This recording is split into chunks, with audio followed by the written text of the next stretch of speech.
I want to move over to the Nets because they're putting it all together as, that may be the hardest part. And they start this run towards a title here. And, when they got James Harden back, at the beginning of the season, everyone kind of pinpointed this run here in May, getting ready for this championship run. And it starts with the Celtics for them, who won their play-in tourney game. And the Nets, their full big three is back. Is it fully healthy?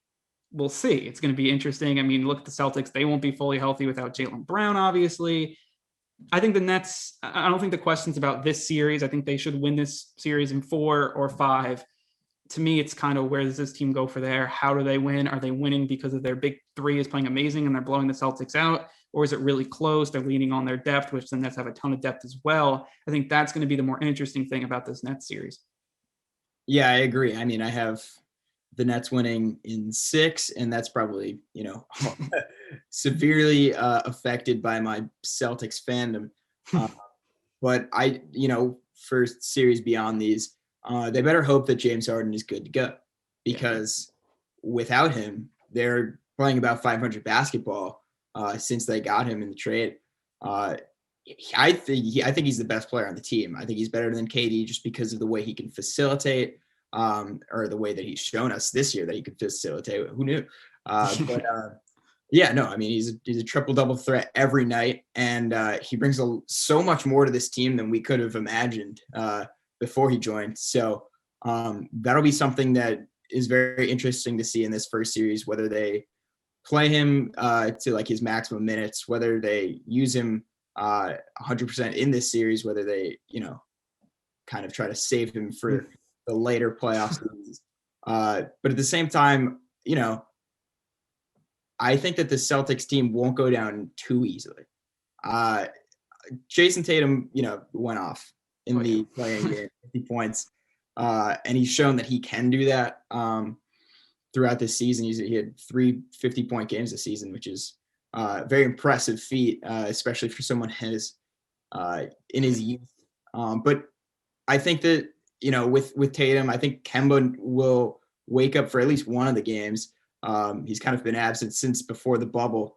But it's hard to see that the Celtics team will just completely lay down. They've already lost 3 to the Nets this season. They're due for a win, even if it means nothing, even if it's a game 4, just avoid the sweep win. But I'll give them the benefit of the doubt. And I'm going to take them, the Nets, that is. I'll take the Nets in 6 over Boston. Hopefully it's not a sweep.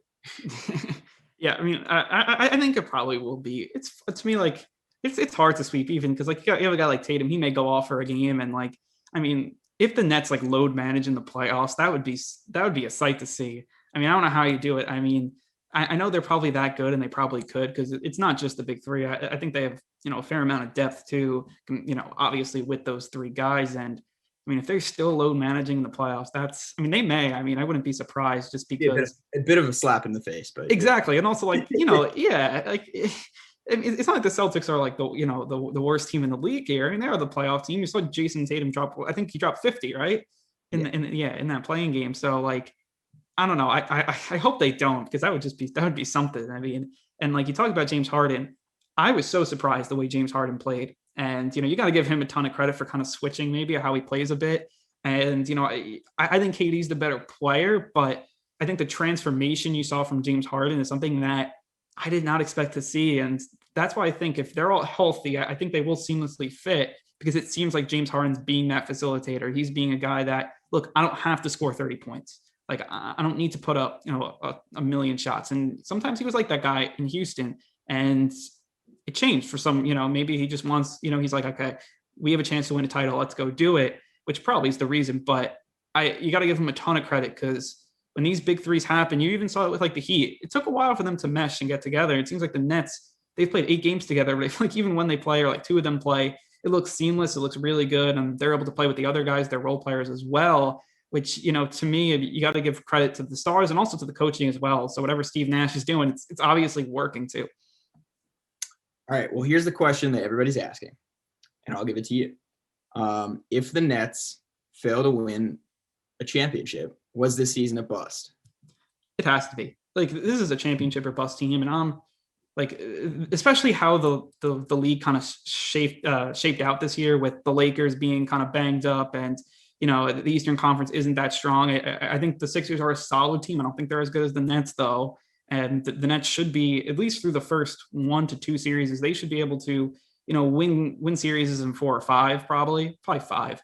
And if they're well rested, ready to go into the conference finals and then championship, I don't see anybody beating them. And if they don't do that, especially because you're at a time limit here, you only have a few years before everything could fall apart. Every chance you have, especially like this, when LeBron's a little banged up and the Lakers are banged up, it has to be championship or bust.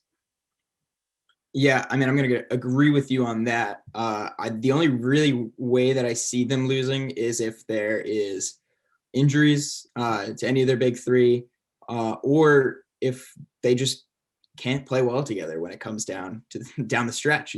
They haven't played with each other together as a playoff unit, and that could really put a lot of strain on a relationship that hasn't seen them on the court very much throughout this season. So it's definitely got to be championship or bust, just because of how stacked this lineup is, because of the moves that they made, bringing in Harden at the beginning of the season, bringing in Blake Griffin.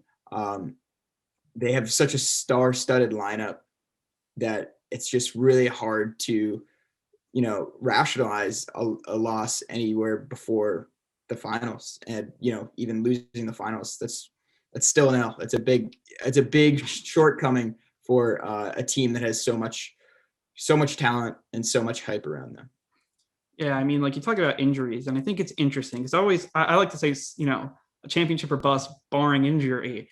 But I think if one of these 3 went down, I think it depends, I think, who 2 you put together. But I think probably 2 out of those 3 stars could probably still win a championship if everything falls their way, which is just crazy to think about considering they have all 3. But if they had like a KD Harden, I mean, you're putting that up with a LeBron AD, or, with the Clippers, with Kawhi and Paul George, and what the Sixers are doing, like, you could probably at least get there, I think, with 2 of those guys, which, that's why I don't even think you can pull the injury argument unless they like all get hurt or something, or like 2 out of them get hurt, which probably won't happen. I really hope it doesn't, because they did all those load management stuff for them still to get hurt, which I think would show a lot about if that theory is right. I think this is kind of a test case for the NBA. Can you, with all these stars, kind of skate past the season to still get in? But like, I think you bring a good point up with the injuries, because I don't know if even one of these guys goes down. I think they're still probably the top contender to win. Yeah, I mean, there's so much talent on that roster. It's hard to fathom, especially, going into this season, it was going to be, okay, well, we got Kyrie and KD on the same team. They have a very deep bench behind them. They're still going to be a playoff threat even without Harden, and then they get Harden, they get Blake Griffin. They have a ridiculous starting lineup. It's just really hard to even like consider that they might lose before the finals and even in the finals. So even if one of them goes down, if any of them is expendable, and none of them are, but it would probably be Kyrie. So, if it's KD and Harden in the finals, yeah, they have a very good chance of winning that. So it's definitely, a huge bust if they don't come away with a ring.